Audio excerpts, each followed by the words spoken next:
Push ಮಾಡೋದು ಅಖಂಡವಾದ ಫಲ ಇರುತ್ತೆ.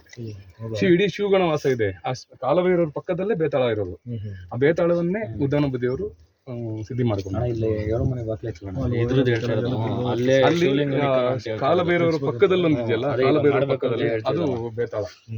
ಅದನ್ನು ಬೇತಾಳ ಯಕ್ಷ ಅಂತಾನೆ ಕರಿಬಹುದು, ಬೇತಾಳ ಅಂತಾನೆ ಕರಿಬಹುದು. ಮತ್ತೆ ಇಲ್ಲಿ ನಮ್ಮ ಸಿದ್ಧಗಣ ಹೆಂಗ್ ಸಂಚಾರ ಆಗುತ್ತೆ 5 ಗಂಟೆ ಮೇಲೆ 6 ಗಂಟೆ ಮೇಲೆ ಅಂದ್ರೆ ಜ್ಯೋತಿ ಸ್ವರೂಪದಲ್ಲಿ, ಬೆಂಕಿ ಸ್ವರೂಪದ ಸಂಚಾರ. ಶಿವರಾತ್ರಿಯಾಗ ಎಲ್ಲ ಇಲ್ಲೇ ಜಾಗರಣೆ ಮಾಡೋದು. ಈಗ ದತ್ತಮಾಲೆ ಹೆಂಗಾಗಿದೆಯಲ್ಲ ಅದಕ್ಕಿಂತ ಹೆಚ್ಚು ಶಕ್ತಿ ಇದೆ. ಆ ತರ ರಾಜ್ಯದ ಮೂಲೆ ಮೂಲೆಯಿಂದ ಬಂದು ದತ್ತೆ ಮಾಲೆ ಹಾಕಿಸ್ಕೋಬೇಕು ಅನ್ನೋದು ಅವ್ರ ಇಂಟೆನ್ಷನ್. ಈಗ ಏನಾಗಿದೆ, ಈ ಲೋಕಲ್ ಓಡಾಡ್ತಾ ಇದೆ, ಅದು ಸ್ವಲ್ಪ ಇನ್ನೂ ಸ್ವಲ್ಪ ಎಕ್ಸ್ಪಾಂಡ್ ಆಗ್ಬೇಕು.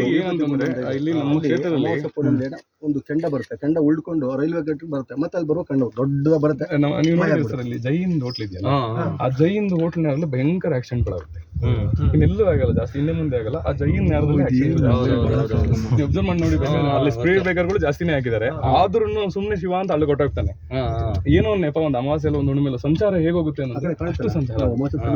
ಬೆಂಕಿ ಖಂಡಿತ ಉಳ್ಕೊಂಡ್ ಬರುತ್ತೆ, ರೈಲ್ವೆ ಟ್ರ್ಯಾಕ್ ಬರುವಾಗ ನಿಂತೋಗ್ಬಿಡುತ್ತೆ ಅಲ್ಲಿ. ಹೇಳಿದ್ರಲ್ಲ ಬುದ್ಧಿ, ಅಲ್ಲೂ ಶಿವರಾತ್ರಿಗೆ ಎಲ್ಲ ತಪ ಮಾಡಕ್ಕೆ ಎಲ್ಲ ರೆಡಿ ಮಾಡ್ತಾವ್ರೆ. ಒಳಗಡೆ ಕುಂತ್ಕೊಳಕ್ಕೆ ಜಾಗ ಎಲ್ಲ ಕ್ಲೀನ್ ಮಾಡಿ ಎಲ್ಲ ಇದ್ ಮಾಡ್ತಾ ಇದಾರೆ ಅಲ್ಲೂ. ಈಗ ಏನಂದ್ರೆ ಸರ್, ಮೇನ್ ಏನಂತಂದ್ರೆ ಈ ಕ್ಷೇತ್ರ ನಾವು ಅಭಿವೃದ್ಧಿ ತಗೊಬೇಕು ಅಂತ ಹೇಳಿದ್ರೆ ಮೂಲ ಲಿಂಗ ಇರಬೇಕು. ಈಗ ನಮ್ಮ ಬೆಟ್ಟಕ್ಕೆ ಹೆಸರೇನಂತ ಬೇಗ ಪ್ಲಾನ್ ಮಾಡ್ಬಿಡಿ, ರಸಸಿದ್ದೇಶ್ವರ ಬೆಟ್ಟ ಅಂತ. ಇಲ್ಲಿ ರಸಸಿದ್ದೇಶ್ವರ ಮೇಲಿರೋದು ಸಿದ್ಧ ಋಷಿ ಮುನಿಗಳು ಮೇಲಿರ್ತಕ್ಕಂಥದ್ದು. ಲಿಂಗ ರೂಪದಲ್ಲಿ ಮುನಿಗಳ ಕೂತಿರೋದು ಬೇರೆ. ಆದ್ರೆ ಒರಿಜಿನಲ್ ನಮ್ಗೆ ರಸಸಿದ್ದೇಶ್ವರ ಇರೋದು ಇಲ್ಲಿ ಗವಿ ಒಳಗಡೆ. ಇವತ್ತು ನೀವು ಇಲ್ಲೂ ನೋಡ್ಬೋದು, ಶಿವನಿಗೂ 3 ಬಾಗಿಲಿದೆ, 1, 2, 3 ಅಂತ 3 ಲೆವೆಲ್ ಆಫ್ ಇದಿದೆ, ರೂಮ್ ಇದೆ. ವಿಷ್ಣುವಿಗೂ ಸಹ ಲೆಕ್ಕಾಚಾರ ಸರಿ ಸಮಾನವಾಗಿ ಹರಿಹರ ಕ್ಷೇತ್ರದಲ್ಲಿ ಕೂತಿದ್ದು. ಇಲ್ಲಿ ಹರಿಹರ ತೀರ್ಥನೂ ಇದೆ, ಮೇಲ್ಗಡೆ ಗುರು ತೀರ್ಥನೂ ಇದೆ.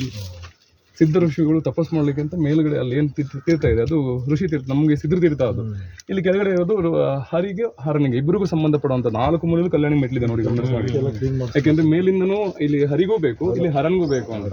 ಏನಂದ್ರೆ ನಾವು ಏನೋ ಒಂದು ಆಡು ಭಾಷೆಯಲ್ಲಿ ಅಕ್ಕ ತಂಗಿದೋಣೆ ಅಂತ ಇನ್ನೊಂದು ನಾವ್ ಈ ತರ ಮಾಡ್ಕೊಂಡಿದ್ದೀವಿ. ಅದ್ರ ಕ್ಷೇತ್ರದಲ್ಲಿ ಈ ಹರಿಹರಿಗೆ ಸಂಬಂಧಪಟ್ಟಂತ ಗಂಗೆ ಇದೆ. ಯಾಕೆಂದ್ರೆ ಇದ್ ಕಡೆ ಹರಿಗೂ ಸ್ನಾನಕ್ಕೆ ಹೋಗುತ್ತೆ, ಇದ್ ಕಡೆ ಹರನಿಗೂ ಬರುತ್ತೆ. ಮತ್ತೆ ಇದ್ ಕಡೆ ನಮ್ಗೆ ಏನಂತಂದ್ರೆ ಹರನಿಗೂ ಕಾವಲಾಗಿ ಮತ್ತೆ ಹರಿಯನ್ನ ನೋಡ್ಕೊಂಡ್ ಕೂತಿರೋ ಹನುಮಂತ ಇದೆ. ನೀವು ಪೂಜೆ ಮಾಡ್ತಿಲ್ಲಪ್ಪ, ಏನ್ ಸಾಕ್ಷಾತ್ ಬಾಗಿಲು ತೆಗುರೋ ಸಾಕು ಫಸ್ಟ್ ಹರಿ ಕಾಣ್ತಾನೆ, ನರಸಿಂಹ ಕಾಣ್ಬೇಕು ಅಯ್ಯಪ್ಪನಿಗೆ. ಅದ್ ಕಡೆಯಿಂದ ಪರಮಾತ್ಮನಿಗೆ ಇಲ್ಲಿ ಸಿದ್ಧ ಕಾಣ್ಬೇಕು. ಈ ತರ ಒಂದು ಕನೆಕ್ಟಿವಿಟಿ ಇರುವಂತದ್ದು. ಹಾಗಾಗಿ ಈ ಒಂದು ಇಲ್ಲ, ಈ ಸಿದ್ಧ ಕ್ಷೇತ್ರಗಳಲ್ಲಿ ನಮ್ಗೆ ಈ ಒಂದು ನಮ್ಮ ಗುರುಮೂಲಗಳು ಹೇಳ್ಕೊಟ್ಟಿದ್ದನ್ನು ನಾವು ಫಾಲೋ ಮಾಡ್ಕೊಂಡು ಹೋಗ್ತಾರ ಸರ್. ಇವತ್ತು ಈ ಒಂದು ಸಿದ್ಧಿ ಆಗ್ಲಿ ಇನ್ನೊಂದಾಗ್ಲಿ ಅಪ್ಪನ ಒಂದು ಈ ಸೇವೆಗಳಿಂದ ಖಂಡಿತ. ಅಯ್ಯೋ ನಮ್ಮ ಕ್ಷೇತ್ರಕ್ಕೆ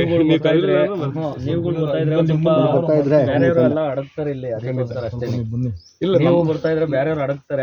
ಖಂಡಿತ ನಮ್ಮ ಕ್ಷೇತ್ರ ಬೆಳೀತಾ ಇದೆ ಸರ್. ಈಗ ನೋಡಿ ಸರ್, ನೀವೆಲ್ಲರೂ ನೋಡಿಬೇಕಾದ್ರೆ ಒಂದು ಸಿದ್ಧಿ ಒಳಗಡೆ, ಒಂದು ಗವಿ ಒಳಗಡೆ ಸಿದ್ಧಿ ಕ್ಷೇತ್ರ, ಅದು ಸಿದ್ಧರ ಕ್ಷೇತ್ರ.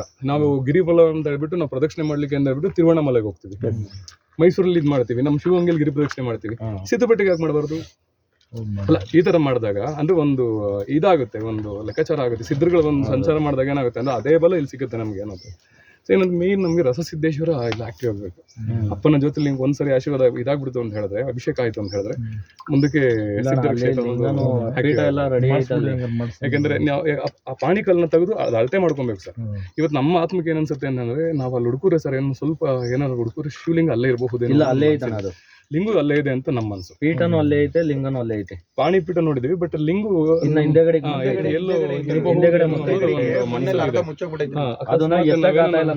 ತೂಕ ಅಷ್ಟಿದೆ. ಒಳಗಡೆ ಎಂತ ಸಿದ್ರೆ ಬಂದ್ರು ಶಿವನ್ ಮುಂದೆಗಡೆ ತಲೆ ಬಗ್ಸೆ ಹೊಳಿಬಹುದು. ಕಿಂಡಿ ಇರೋದು ಹೊತ್ತಿನ ಕಾಲದಲ್ಲಿ ಮಾಡಿರೋ ಆ ಪೀಠನೂ ಅಷ್ಟೇ, ಎಲ್ಲೂ ಸಿಗಲ್ಲ ಆ ತರ ಪೀಠಗಳು. ಅದು ಸರ್, ನಾವು ಇಲ್ಲಿ ಶ್ರೀಶೈಲದ ನೋಡ್ಬೋದು ಆ ತರ ಒಂದು ಪೀಠ. ಮಲ್ಲಿಕಾರ್ಜುನ ನಂಗೆ ಅಷ್ಟೇ ಕಾಣುತ್ತೆ, ಅಲ್ಲಿರೋದು ಪಾಣಿ ಅಷ್ಟೇ ಇರೋದು. ನಾವು ನೋಡಿದ್ರೆ ಅದು ಅಷ್ಟೇ ಕಾಣುತ್ತೆ. ಕರೆಕ್ಟಾಗಿ ಒಂದು ಇದ್ರೆ ಇಷ್ಟುದ್ದ ಒಂದಡಿ 1.5 ಅಡಿ ಇರ್ಬೇಕು ಅಷ್ಟೇ. ಅಷ್ಟೇ ಜೊತೆ ಇರ್ಬೋದು ಸರ್. ನಮ್ಮ ಮನಸ್ಸು ಹಾಗೆ ಅನಿಸುತ್ತೆ. ಒಂದು ಯಾವಾಗ ಒಂದು ಶಿವಲಿಂಗ ಅಲ್ಲೇ ಐತೆ, ಮಣ್ಣ ಮುಚ್ಚೋಗೈತೆ, ಎಲ್ಲ ಹಿಂಗ್ ಮಣ್ಣು ತೆಗೆದ್ರಲ್ಲ ಒಂದು ನಿಮ್ಮ ಒಂದು ಇದ್ರೊಳಗಡೆ ಸಾರಥ್ಯದಲ್ಲಿ ಒಳಗಡೆ ಹೋಗಿ ಒಂದ್ಸರಿ ಹುಡುಕಿದ್ರೆ ನಮ್ಗೆ ಸಿಕ್ಕಿರೋದು ಸಿಕ್ಕೋಬೋದಲ್ಲ ನೋಡ. ಇಲ್ಲ ಅಂದ್ರೆ ಅಕಸ್ಮಾತ್ ಸಿಗದೇ ಇದ್ದಂತ ಮಟ್ಟಕ್ಕೆ ಬೇಕಾದ್ರೆ ಕಾಶಿಯಿಂದಾನೆ ಒಂದು ಮಾಡಿಸ್ತೀವಿ. 2 ದಿವಸ ಅಮಾವಾಸ್ಯಾಗ ನಾವ್ ಕೆಳಗಿರಿದಾಗ ಇದ್ ಮೇಲ್ಗಡೆ ಕತ್ಬಿಟ್ಟು ಎಲ್ಲ ಹಾಳು ಮಾಡ್ಬಿಡ್ತೀವಿ. ಅದಕ್ಕೆಲ್ಲ ಒಂದೇನೋ ಒಂದು ಸೆಕ್ಯೂರಿಟಿ ಮಾಡಿಸ್ಬೋದಲ್ಲ ಸರ್. ನೀವು ಸರ್ ಇಷ್ಟೆಲ್ಲ ಲೈಟಿಂಗ್ ಸಿಸ್ಟಮ್ ಇಷ್ಟೆಲ್ಲ ಮಾಡ್ತೀರಿ ಅಂದ್ರೆ ಇಲ್ಲೊಂದು ಕ್ಯಾಮ್ರಾ ಹಾಕ್ಸ್ಬಿಟ್ರೆ ಬಾಯ್ ಬಿಡ್ಕೊಂಡ್ಬಿಡುತ್ತೆ. ಬರುತ್ತೆ. ನೀವು ಎಲ್ಲಿರುವ ಅಲರ್ಟ್ ಲೈಟ್ಗಳನ್ನೇ ಬಿಡ್ತಾ ಇಲ್ಲ ಬುದ್ಧಿ, ಅಲ್ಲ ಅದೇ ಒಂದು ಕ್ಯಾಮ್ರಾ ಹಾಕಿ ಒಂದು ಬಿಡಲ್ಲ ಇದು ಬುದ್ಧಿ. ಮಾಡಿದ್ರೆ ಕ್ಯಾಮ್ರಾ ಬಿಡ್ತಾರೆ, ಅಲ್ಲಿ ಗಂಟೆ ಹಾಕಿದ್ರು ಗಂಟೆನೂ ಬಿಡಲ್ಲ. 5 ನಿಮಿಷಕ್ಕೆ ಸಿದ್ದಪ್ಪನ ಲೈಟ್ಗಳನ್ನ ಆಫ್ ಮಾಡಿಸ್ತಾರೆ. ನಾವು ಸಿದ್ದಪ್ಪನ ಎಬ್ಸಿದ್ರೆ ಇಲ್ಲೆಲ್ಲರಿಗೂ ಅದೇ ಬೆಳಕ್ ಸ್ಟಾರ್ಟ್ ಆಗುತ್ತೆ. ಯಾರು ಸಿದ್ದಪ್ಪನ ಬೆಟ್ಟದಲ್ಲಿ ಏನೋ ನಮ್ಮ ಬೇರೆ ಇದಕ್ಕೆಲ್ಲ ಕೈ ಇಡ್ತಾರೆ, ಅವಾಗ ಸಿದ್ರು ಅವ್ರು ಎತ್ಕೋತಾರೆ. ಜಡಿ ಹೆಂಗೆ ಎತ್ಕೋಬೇಕು, ಎತ್ತಿ ಎಲ್ಲಿ ಬಡಿಬೇಕು ಅಲ್ಲಿ ಬರಬೇಕು. ಮೇನ್ ಸಿದ್ರ ನಾವು ಮೂಲ ಶಕ್ತಿ. ಮತ್ತೆ ಇಲ್ಲೇನಂದ್ರೆ ಸರ್, ನಾವು ಇನ್ನೊಂದು ವಿಶೇಷ ಏನಂದ್ರೆ, ನಮ್ಗೆ ಇಲ್ಲಿ ಈ ಕ್ಷೇತ್ರಕ್ಕೆ ನಾವು ಲೆಕ್ಕ ಮಾಡ್ತೀವಿ ಅಂತ ಹೇಳಿದ್ರೆ, ಇದು ರುದ್ರನ ಕ್ಷೇತ್ರ ಹೌದು ಅನ್ನೋದಕ್ಕೆ ಹಿಂದೆಗಡೆ ವೀರಭದ್ರ ಸ್ವಾಮಿ ಇದೆ. ಮತ್ತೆ ಅದ್ರ ನೆಕ್ಸ್ಟ್ ಹೋಗ್ತೀವಿ ಅಂದ್ರೆ ಹರನ ಕ್ಷೇತ್ರದೊಳಗಡೆ ಮತ್ತೆ ಗವಿರಂಗ ಇದ್ದಾರೆ. ಯೋಚನೆ ಮಾಡಿ, ಇಲ್ಲಿ ಹರಿಹರ ಸಮಾಗಮಗಳು ನಮ್ಮ ಕ್ಷೇತ್ರದಲ್ಲೇ ಹೇಗಿದಾವೆ ಅಂತ. ಇದು ನಮ್ಮ ಸಿದ್ರ ಕ್ಷೇತ್ರನೂ ಅಷ್ಟೇನೆ. ಎಷ್ಟು ಸಿದ್ಧ ಪುರುಷರು ಕೂತಿದ್ದಾರೆ ಅಂದ್ರೆ ಹರಿನೂ ಇಲ್ಲೇ ಇದ್ದಾರೆ, ಹರನೂ ಇಲ್ಲೇ ಇದ್ದಾರೆ. ಈ ಲೆಕ್ಕದಲ್ಲಿ ಇರೋದು. ನಾವು ಅದನ್ನ ಆ ಥರ ಆರಾಧನೆ ಮಾಡ್ಕೊಂಡ್ರೆ ನಾವು ಬೇರೆ ಇನ್ನೊಂದು ಬೆಟ್ಟಕ್ಕೆ ರಂಗನ ಬೆಟ್ಟ ಅಂತ ಈ ಕಡೆ ಇನ್ನೊಂದು ಶಿವನ ಬೆಟ್ಟ ಅಂತ ಹೋಗೋ ಅವಶ್ಯಕತೆನೇ ಇಲ್ಲ. ಎಲ್ಲ ನಮ್ಮ ಕ್ಷೇತ್ರದಲ್ಲೇ ಇರೋದ್ರಿಂದ ಹಾಗಾಗಿ ನಾವು ಇದನ್ನ ಮೇನ್ ನಮ್ಮ ರಸಸಿದ್ದೇಶ್ವರ, ಈ ಬೆಟ್ಟದ ಹೆಸರಲ್ಲಿ ಏನು ಸಿದ್ದೇಶ್ವರನ ಹೆಸರಿದೆ, ಆ ಸಿದ್ದೇಶ್ವರನೇ ಅಲ್ಲಿಲ್ಲ. ಅದಕ್ಕೆ ಇವರಿಗೆ ಶಕ್ತಿ ಕೊಟ್ಟಿರೋದುಗಳು ಎಂತೆಂಥವ್ರು ಬಂದ್ರು ಮಾಡಕ್ಕಾಗಿರಲ್ಲ. ಇವರು ಸರ್, ಅದು ಹನುಮನ ಅನುಗ್ರಹ ಆಗ್ಬೇಕಿಲ್ಲಿ. ಅಯ್ಯಪ್ಪ ಕಣ್ ಬಿಟ್ರೆ ಮಾತ್ರ ನೀವು ನಾವೆಲ್ಲೇನೋ ಒಂದು ಕಲ್ಲು ಎತ್ತಿಬೋದು ಸರ್. ಯಾಕಂದ್ರೆ ಒಂದು ಕೋಟೆ ಈ ಇಡೀ ಕೋಟೆಗೆ, ಈ ದುರ್ಗಕ್ಕೆ ಏನ್ ನಮ್ಮ ಸಿದ್ಧದುರ್ಗ ಇದೆ, ಈ ದುರ್ಗಕ್ಕೆ ಈ ಕೋಟೆ ಹನುಮಂತ ಕಾವಲು. ಇಲ್ಲಿ ಆಚೆ ಕಡೆ ಇದೆ ನೋಡಿ. ಶತ್ರುಗಳೆಲ್ಲ ಪೂಜೆ ಮಾಡ್ತಾನೆ ಇಲ್ಲಿ. ಮೊದಲು ಅವ್ರು ಶತ್ರುಗಳ ದೇವಸ್ಥಾನ ಕಟ್ಟಿದ್ರು. ಅಲ್ಲೊಂದು ಶತ್ರುಗಳು ಮಾಡ್ತಿದ್ದವು. ಆ ಕಡೆ ಒಂದಿದೆಯಲ್ಲ, ಹನುಮಂತನ ಇದ್ ಮಾಡ್ತಾರಲ್ಲ, ಅದು ಆ ಕ್ಷೇತ್ರಕ್ಕೆ ರಕ್ಷಣೆ. ಇದು ಈ ಕೋಟೆಗೆ ರಕ್ಷಣೆ ಹನುಮಂತ.